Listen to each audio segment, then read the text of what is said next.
clock is ticking for leaders in Washington to avoid a government shutdown. CBS 42 Washington correspondent Rashad Hudson joins us now with what's happening there, the very latest on this timeline. Good afternoon, Rashad.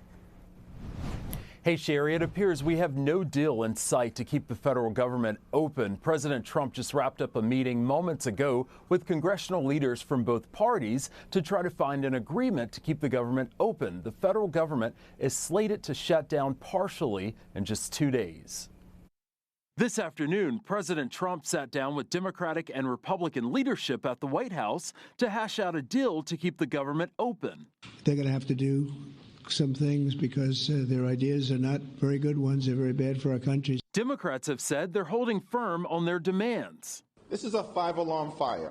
They want more funding for health care, including extensions of the Affordable Care Act tax credits that have helped millions of Americans since the pandemic. And Democrats are not interested in participating in the continued Republican assault to gut health care. They want these temporary payments to go on forever.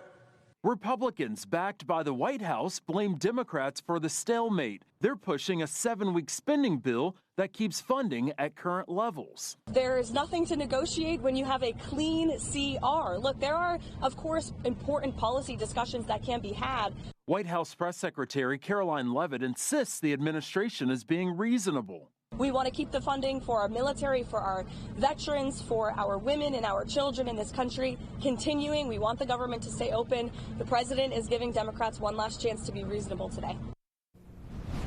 Now, the last shutdown happened under President Trump's first term. It lasted for 35 days, longest in U.S. history. Sherry? Now, Rashad, a lot of people remember that. This could be different, though, if the government shuts down. What would happen this time around?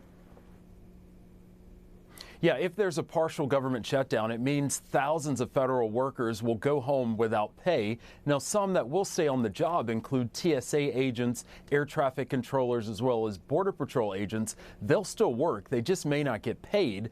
But what will continue are Social Security payments, Medicaid and Medicare services, and mail delivery will go on, at least for now. All right, that's Rashad Hudson reporting. Rashad, thank you.